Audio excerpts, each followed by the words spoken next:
The bright dot in the sky grew larger each day. At first, only the most powerful telescopes could see it. By the end of the week, even amateur stargazers noticed the strange light moving against the stars. It wasn't a comet. It wasn't an asteroid. It moved with purpose. In the control room of the International Space Agency, Director Paul Wilson stared at the large screen. The room buzzed with nervous energy as dozens of specialists tracked the object's path. "It's slowing down near Jupiter's orbit," said Olivia Garcia, the lead astronomer. Her voice was steady, but her hands shook slightly. "That's not natural movement." Paul nodded slowly. After decades of searching the stars and sending signals into space, humanity finally had its answer. They were not alone. The next 3 days passed in a blur of emergency meetings, military preparations, and global announcements. News channels broadcast nothing else. Religious leaders offered guidance. Some people panicked while others celebrated in the streets. Commander Jack Porter sat in a conference room at ISA headquarters, reviewing his notes. At 42, Jack had spent most of his life in the Navy before joining the space program. His calm demeanor and diplomatic skills made him the natural choice to lead Earth's first contact team. "Commander, they're broadcasting again," said a young communications officer, handing Jack a tablet. The message was simple, translated by the world's most advanced computers. "We come in peace. We wish to speak. We are Caridian." 2 weeks later, the alien ship entered Earth's orbit. It was beautiful, a massive structure of gleaming metal that seemed to shimmer with colors humans had no names for. Smaller vessels descended through the atmosphere, landing at the designated site in neutral Switzerland. Jack stood at the front of the welcoming committee, his heart pounding despite his outward calm. The door of the alien craft opened with a soft hiss. The Caridians were tall, nearly 7 feet, with slender bodies covered in pale blue skin that had a subtle pattern like marble. Their faces featured large, almond-shaped eyes that changed color as they blinked. Where humans had hair, they had delicate feather-like crests. The lead alien stepped forward and bowed slightly. "I am Ambassador Zektal of the Ceridian Collective. We greet Earth with open arms and peaceful intentions." Its voice had an odd musical quality, the words perfectly formed despite the alien mouth. Later, Jack would learn about the translation. Implants they used. "On behalf of Earth, we welcome you," Jack replied, following the carefully rehearsed protocol. In the days that followed, the world learned that the Ceridians were part of a galactic alliance including 27 different, intelligent species. They claimed to be explorers and scientists, seeking knowledge and peaceful exchange. "Your world is unique," Zektal explained during a public broadcast viewed by billions. "We wish to study your remarkable biodiversity and learn from your culture." At the United Nations Emergency Summit, Earth's leaders debated their response. Some nations pushed for caution, others saw opportunity. "They could have destroyed us already if that was their intention," argued the representative from Kenya. "Or they could be waiting until we lower our guard," countered the Canadian diplomat. Eventually, they agreed to allow a scientific mission. In exchange, the Ceridians would share some of their non-military technology, particularly medical and environmental advancements. Dr. Lisa Wright received the call on a Tuesday morning.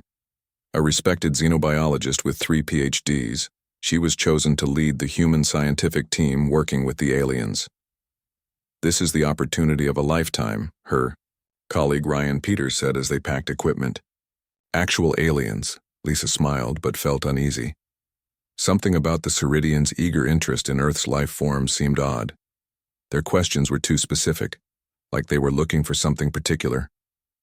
As the research began, the Ceridians established bases in various ecosystems, rainforests, deserts, oceans, and tundra.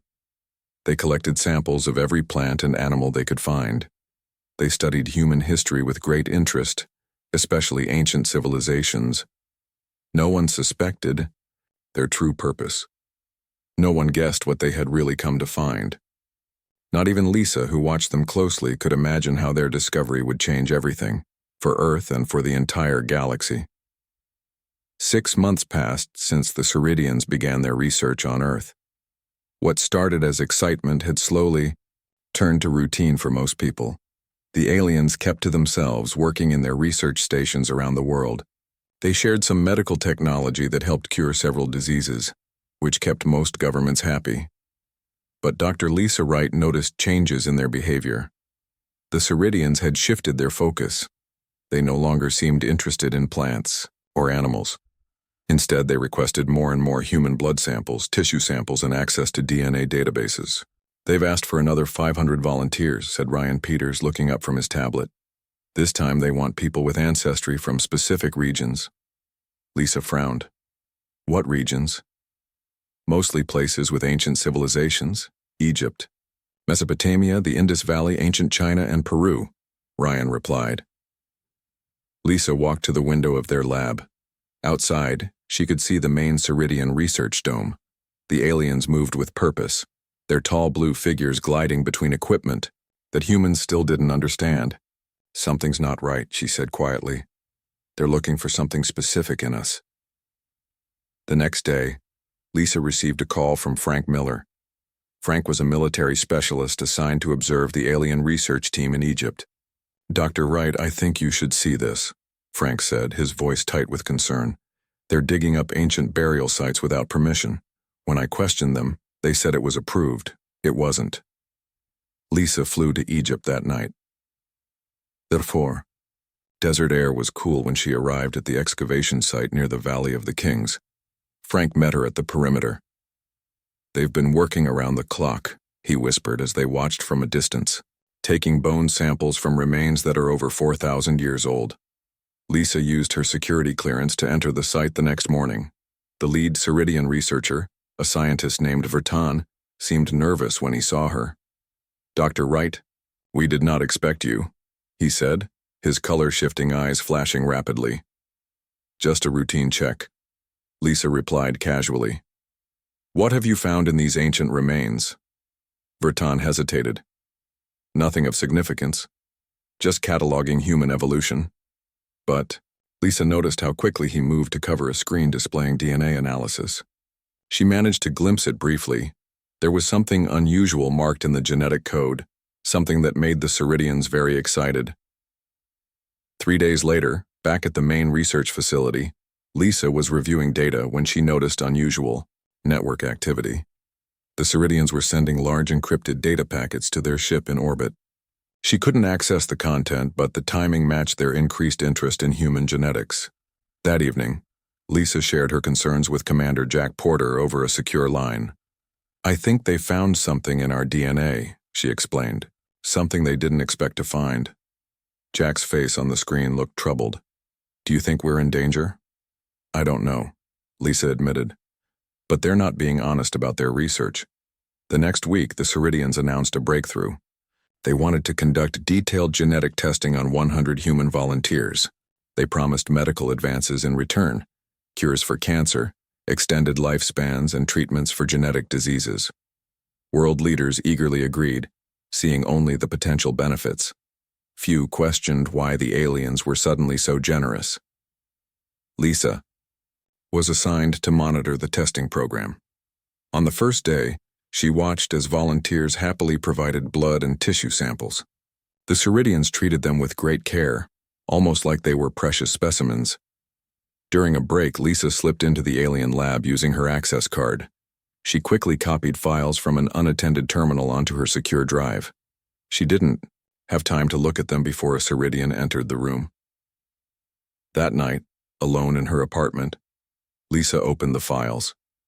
Most were encrypted, but some contained images that made her heart race.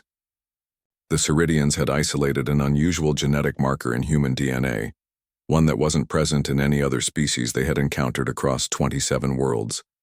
And according to their notes, this marker was somehow connected to something they called the precursors. Lisa didn't know what that meant, but she was certain of one thing: the Ceridians had come to Earth specifically to find this, and now they had. Lisa spent 3 sleepless nights studying the files she had copied. Most remained locked behind alien encryption, but she pieced together fragments of information. The Ceridians had found something in human DNA that shocked them, something they called the precursor marker. She needed more information, but her access to the alien research areas had been suddenly restricted. The Ceridians were now guarding their work more carefully. On the fourth day, Lisa was working late in her lab when someone knocked softly on the door. She opened it to find one of the younger Ceridian scientists standing there. His skin was a lighter blue than the others, with faint green patterns. She had seen him before but never spoken to him. "Dr. Wright? I am Nexel. May I enter?" His voice was quieter than most Ceridians. Lisa hesitated, then stepped aside. Nexel glanced nervously down the hallway before slipping inside. "I must speak with you," he said. "About what we have found in your people." Lisa's heart raced. "The precursor marker?" Nexel's eyes widened, changing to a deep purple. "You know of this? How?" "I have my ways," Lisa said carefully. "What is it? Why are your people so interested in our DNA?" Nexel paced the small lab. "What I tell you goes against my orders. But I believe your people deserve to know the truth." He paused, seeming to gather courage. "Your species, humans, you are not just another evolved life form. You are descendants of the precursors." "The precursors? Who were they?" "The most advanced civilization our galaxy has ever known," Nexel explained. "They vanished about 50,000 years ago. All species in the Galactic Alliance know of them. They left ruins and technology on many worlds. But no living descendants were ever found." His eyes shifted to a bright yellow. "Until now." Lisa sat down hard on her lab stool. "That's impossible. Humans evolved on Earth." "Yes and no," said Nexel. "The precursors seeded many worlds with life. Earth was one of their experimental planets. Our records show it was thought to be destroyed in a cosmic cataclysm long ago. No one expected to find it intact, or that the life here would have evolved so successfully." The implications staggered Lisa. "If what you're saying is true, why keep it secret? Why not tell us?" Nexel moved closer, lowering his voice further. "Because my people fear what this means. The precursors had abilities, mental powers, and biological adaptations far beyond anything seen in the galaxy today. Those abilities are dormant in your DNA." His color-shifting eyes locked onto hers. "Some in our leadership believe humans should never be allowed to access this heritage." Lisa felt cold. "What are they planning to do?" "I am not privy to all decisions," Nexel said, "but I can help you access our research database, tonight during third shift when security is lightest." After Nexel left, Lisa called Commander Porter, on a secure line. She kept her message vague but urgent. "Jack, I need to meet tonight. It's about our visitors and what they're really after." That night, Nexel helped Lisa access the main Ceridian database. Their fingers flew over the alien interface as they downloaded file after file. "This contains everything," Nexel whispered. "Our complete findings on human DNA, the precursor connection, and—" He stopped suddenly, his skin paling to almost white as he read something on the screen. "What is it?" Lisa asked. "Project Purification," he said, his voice shaking. "It's a plan to release a targeted virus that would rewrite human DNA, remove the precursor sequences from your species forever. It would not kill humans, but would sterilize most of the population and eliminate any chance of your people ever accessing your inherited abilities." Lisa downloaded everything she could onto her secure drive. "When are they planning this?" "Soon," Nexel said. "The satellites they're putting in orbit. They're not for communication or research, they're delivery systems." An alarm suddenly blared through the facility. Nexel jumped. "Someone has detected our access. You must go now." Lisa grabbed the drive and ran. Behind her, she heard Ceridian voices shouting orders. She had the truth now. Humans were descendants of an ancient, powerful species, and the Ceridians planned to ensure they would never claim that heritage. She had to reach Commander Porter and warn the world before it was too late. Lisa ran through the dark parking lot, the small drive clutched tightly in her hand. She could hear shouting behind her. The Ceridians had discovered the breach. Her car started with a roar and she sped away from the research facility, tires squealing on the pavement. 10 minutes later, she pulled into the abandoned warehouse where Jack Porter waited. His face was grim in the dim light. "This better be good," he said. "I had to dodge 2 security teams to get here." Lisa connected the drive to her laptop. "It's worse than we imagined. The Ceridians aren't here to help us. They're planning to sterilize most of humanity." She showed him the files. Jack's expression grew darker as he read. "We're descendants of some super-advanced alien race, and they want to remove these genes from us?" His voice was steady, but Lisa could see the shock in his eyes. "They're afraid of what we might become," Lisa explained. "According to these files, the precursors had mental abilities, enhanced physical traits. Those genes are dormant in us." Jack paced the concrete floor. "We need help. Someone with technical skills." 2 days later, they met in a small apartment, miles from the research facility.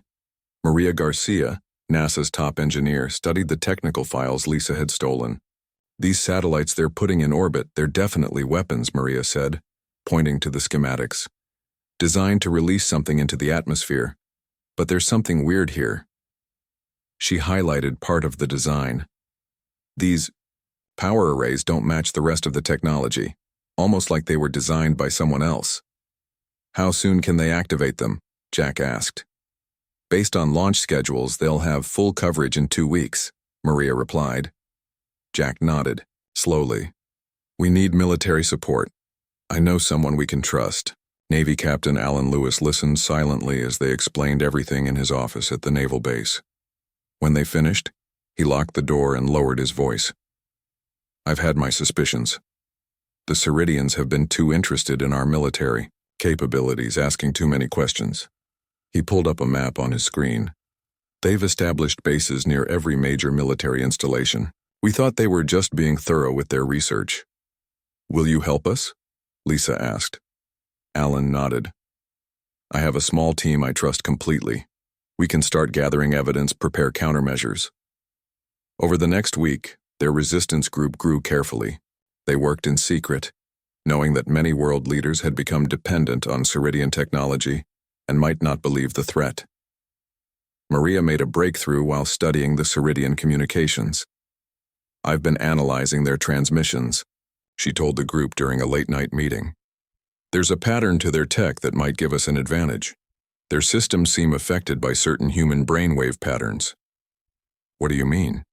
Jack asked. "When humans are nearby, especially in certain emotional states, their equipment shows tiny fluctuations," Maria explained. "It's subtle, but it might be a weakness we can exploit." Meanwhile, Alan's team tracked the deployment of Ceridian atmospheric monitoring satellites. They were being positioned to cover every major population center on Earth. "They're moving faster than we expected," Alan reported. "At this rate, they'll have complete coverage in 10 days, not 2 weeks. Lisa studied the latest Ceridian research data they had obtained. "They're running final tests on the genetic modification agent. Once released, it would spread through the air, water, even food sources. Within 1 generation, the precursor genes would be eliminated from the human genome. So we'd still live, but future generations would lose whatever potential we have?" Jack asked. "Exactly," Lisa confirmed. "They don't want to kill us. Just make sure we never access these abilities." News came that the Ceridians had established a major research base in the Atacama Desert of Chile, the driest place on Earth. Satellite images showed unusual activity. "That's where they're preparing the agent," Alan said, pointing to the images. "It has to be." Jack looked around at their small team. "Then that's where we need to go. We need proof to convince the world." They began planning a dangerous mission to infiltrate the most secure alien facility on Earth and expose the truth before the Ceridians could release their weapon. Time was running out for humanity, and most people had no idea the danger they faced. The small plane landed roughly on the hidden airstrip near the Chilean border. Jack, Lisa, Maria, and Alan stepped out into the harsh desert air. 2 local guides waited with rugged vehicles loaded with supplies. "The Ceridian facility is 30 miles northwest," said Alan. pointing to a spot on their map. "Heavy security, but we have a plan to get inside." They traveled only at night, hiding during the day under special covers that blocked thermal imaging. On the third night, they reached a ridge overlooking the Ceridian base. The facility glowed with strange lights in the darkness of the Atacama Desert. "Those energy readings are off the charts," Maria whispered, checking her equipment. "Whatever they're doing in there, it's big." Alan handed out the gear. "Remember the plan. We get in, gather evidence, and get out. No heroics." Using stolen access codes provided by Nexiel, they slipped through a maintenance entrance during a shift change. Inside, they moved carefully through the alien facility, hiding whenever Ceridians passed by. Lisa led them to the central laboratory based on the facility maps Nexiel had provided. The room was massive, filled with equipment they didn't recognize. In the center stood a large cylinder glowing with blue light. "That's it," Lisa said quietly. "According to the files, that's where they're preparing the genetic agent." Maria moved to a console. "I can download their research data from here." She plugged in a device and began copying files. Jack and Alan set up small cameras around the room, documenting everything. Lisa approached a sealed door at the back of the lab. "There's something else here," she said, examining the lock.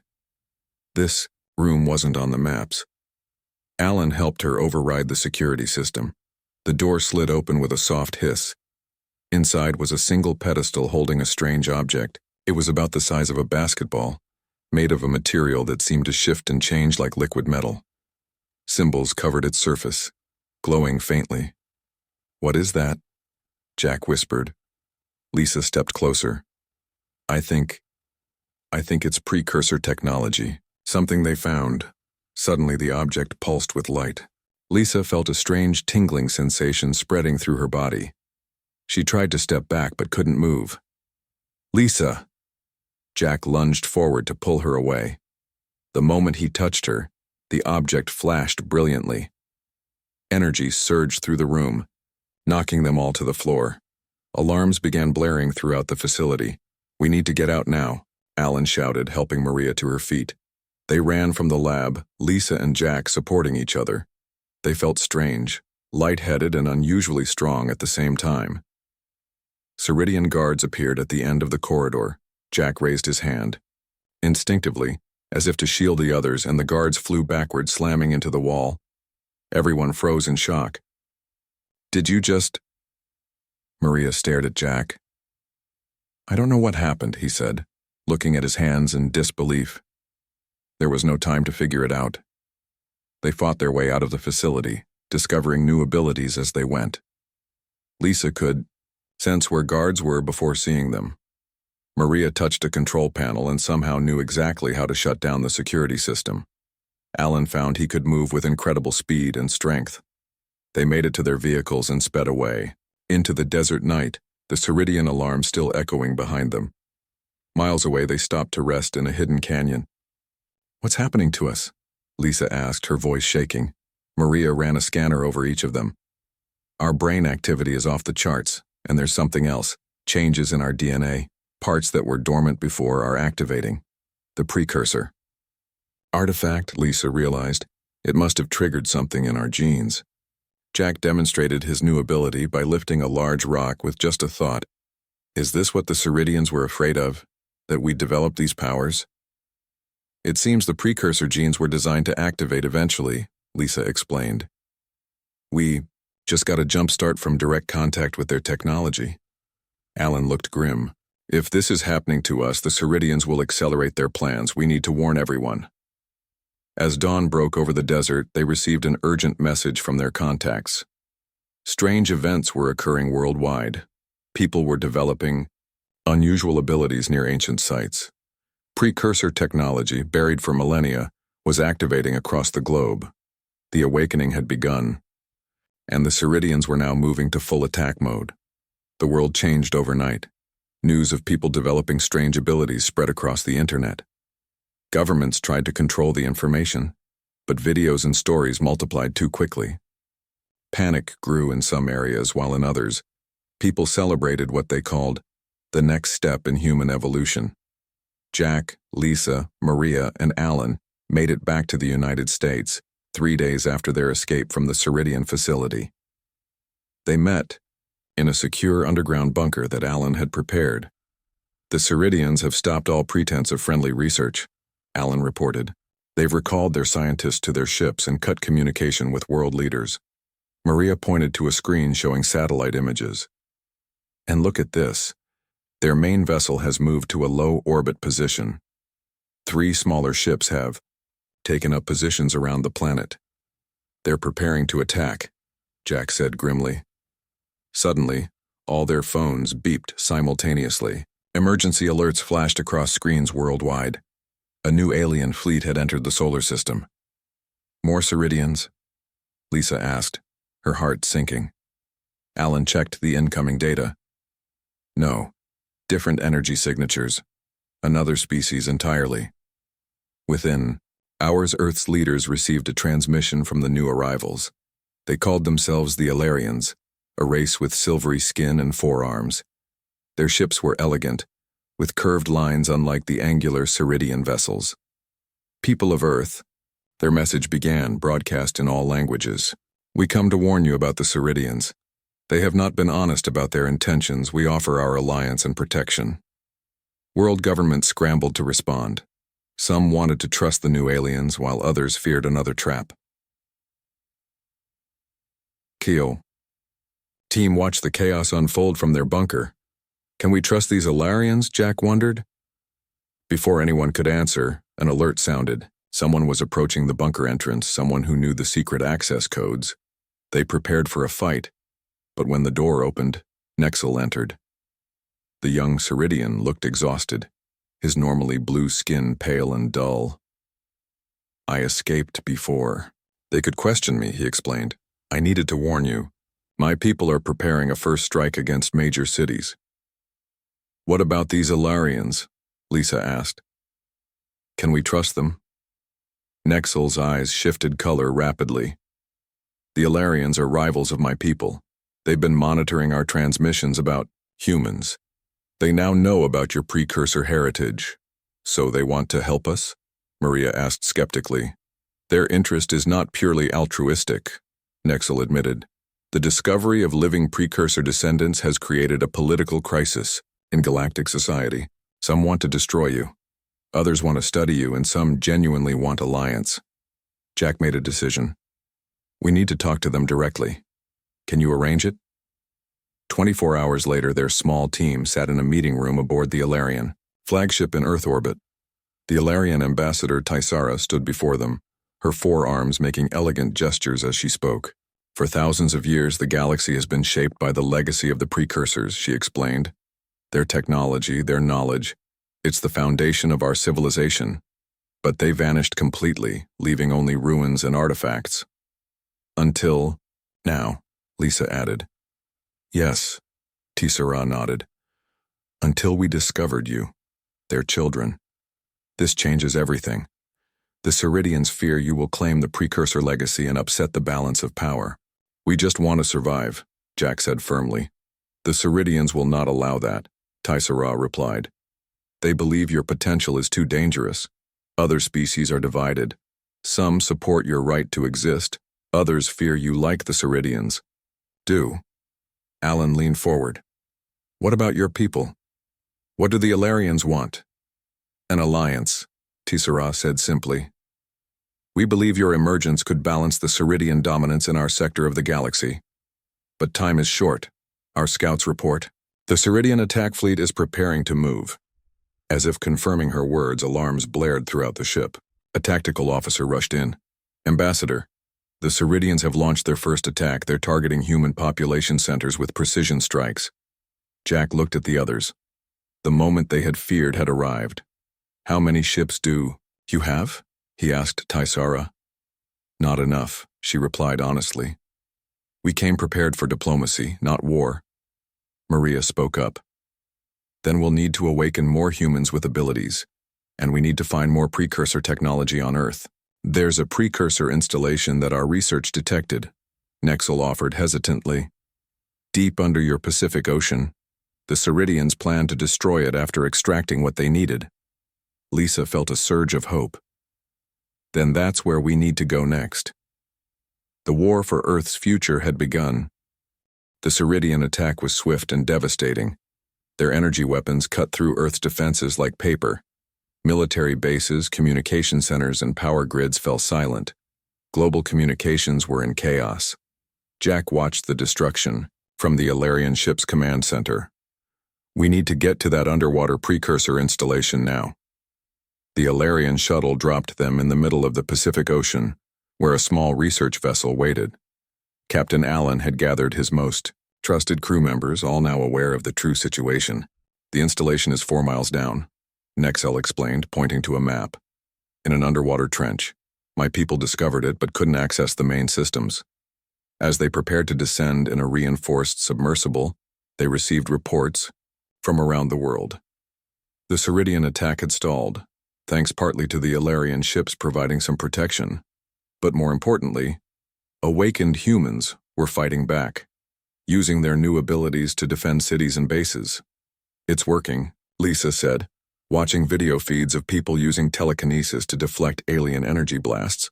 "The powers are spreading faster than the Ceridians expected." The descent into the dark ocean was tense and silent. The pressure mounted as they went deeper. At nearly 4 miles down, their lights illuminated something that made them all gasp. Massive structure rose from the ocean floor, a complex of smooth, dark buildings that looked both ancient and futuristic. Symbols like those on the artifact they'd found glowed faintly on its surface. "The precursor base," Nexel whispered, his eyes wide. "Perfectly preserved." They docked at what appeared to be an entrance. Despite being underwater for thousands of years, the interior was completely dry when they entered. Lights activated automatically as they moved through the corridors. "It recognizes us," Lisa realized. "It knows we carry precursor DNA." They found the central chamber, a vast circular room filled with technology beyond their understanding. In the center stood a control pillar covered in glowing symbols. Maria approached it cautiously. I think I can interface with this." She placed her hands on the console. Her eyes widened. "I can feel it connecting with me." Information flooded her mind. Images, knowledge, understanding. She staggered backward, and Jack caught her. "There's a defense system," she gasped. "The precursors built it to protect Earth." "It's been dormant all this time." Lisa stepped forward. "Can we activate it?" "Yes," Maria nodded. "But it needs energy, a lot of it. And it needs to be powered by people with activated precursor genes." They understood what needed to be done. Jack, Lisa, and Maria positioned themselves around the control pillar. Alan and Nexel watched nervously from the side. "Together," Jack said. They placed their hands on the ancient technology. Energy surged through them, painful but exhilarating. The entire structure hummed to life around them. On the walls, massive screens activated, showing views of Earth from orbit. "It's working," Alan exclaimed. Above the ocean, around the world, strange energy fields began to form. Massive shields of shimmering light appeared over major cities. The Ceridian weapons fired but couldn't penetrate the new defenses. On the Ceridian command ship, Admiral Zakatal watched in disbelief. "Impossible. They've activated the precursor defense grid." The battle in orbit intensified. The Alarian ships, though outnumbered, fought bravely, buying time for the shields to fully deploy. Awakened humans around the world joined the fight, using their new abilities in creative ways. In Beijing, a young woman held back an entire squadron of Ceridian fighters with telekinetic force. In London, a group of newly awakened humans formed a mental link to coordinate defense efforts. In Rio de Janeiro, others discovered they could heal the injured with a touch. Back in the underwater base, the team fought to maintain the connection to the defense system. It drained them, but they could feel it growing stronger. The precursor technology was fully awakening, responding to the genetic code of its creator's descendants. "We can do this," Jack said through gritted teeth. "We're turning the tide." On the screens, they could see Ceridian ships beginning to fall back. The shields were holding. Around the world, humans were discovering their heritage and fighting for their future. For the first time since the invasion began, hope flared. Humanity was not just surviving, it was revealing its true potential. And the Ceridians were beginning to fear they had made a terrible mistake in attacking the children of the precursors.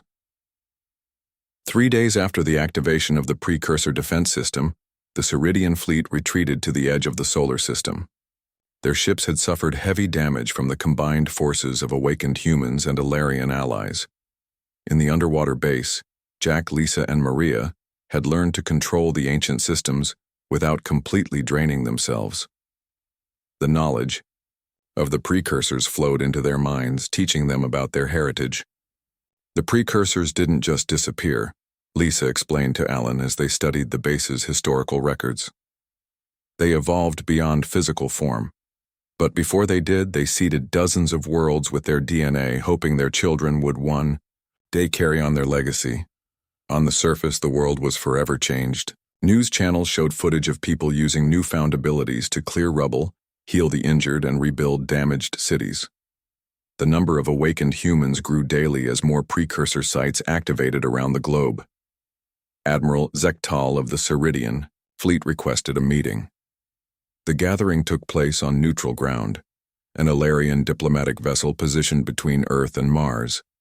Jack, Lisa, and Alan represented humanity, alongside Tysara for the Alarians and Zaktal with 2 Ceridian commanders. "You have proven more resilient than we anticipated," Zaktal admitted, his color-shifting eyes dim with fatigue. "Our fleet cannot overcome the precursor defenses you have activated." "Then perhaps it's time to talk peace," Jack suggested. Zigtal's skin darkened. "The Galactic Alliance will not accept a new precursor civilization. Your powers make you too dangerous." "We didn't ask for this heritage," Lisa countered. "But we won't let you destroy us because you fear what we might become." Tysara stepped forward. "The Alliance must adapt to this new reality. Earth is now under Alarian protection, and I propose they be granted independent status in the Alliance." Negotiations continued for hours. Finally, a tentative agreement was reached. Earth would be recognized as an independent power. The Ceridians would withdraw completely from the solar system. The Alarians would serve as intermediaries while humanity learned about galactic politics. 1 week later, Earth's leaders gathered at the United Nations to meet with representatives from both alien species. The world watched as humans took their first official steps into the galactic community. "This is just the beginning," Lisa told the assembled leaders. "The precursor knowledge we've accessed shows there's so much more for us to learn and discover." A new agency was formed to study and safely develop human abilities. Dr. Lisa Wright was chosen to lead it, working with awakened individuals from around the world. Their first task was establishing guidelines to ensure these powers were used responsibly. Maria Garcia headed a technology division combining human innovation with recovered alien and precursor tech. Within months, her team developed new energy sources, medical treatments, and communication systems that began to transform life on Earth. Captain Alan Lewis was appointed commander of Earth's first true interstellar vessel, a ship built with Alarian assistance but powered by human-adapted precursor technology. Its mission would be to explore nearby star systems and establish Earth's presence in space. Jack Porter became Earth's first ambassador to the Galactic Alliance, working to secure humanity's position among the stars. With his awakened abilities, he could sense deception, making him an ideal diplomat. 6 months after the battle, Jack stood on the observation deck of the Alliance station, watching Earth shine like a blue jewel in the distance. Nexel joined him, now officially recognized as an asylum seeker from the Ceridian worlds. "Do you ever regret helping us?" Jack asked. Nexel's skin rippled with colors. "Never. What my people tried to do was wrong. They let fear guide their actions." "There are still challenges ahead," Jack said. "Some alien species are calling for restrictions on humans. Others want to study us like lab specimens. But many are simply curious," Nexel added. "Your people have changed the galaxy forever. The discovery of living precursor descendants has opened possibilities no one imagined." Jack smiled. "And we're just getting started." On Earth, awakened humans continued to emerge daily. Children, Born after the activation showed signs of natural abilities developing without the need for precursor artifacts to trigger them. Humanity was evolving, claiming its inheritance. What the aliens had discovered on Earth truly had altered everything, for humanity and for the entire galaxy.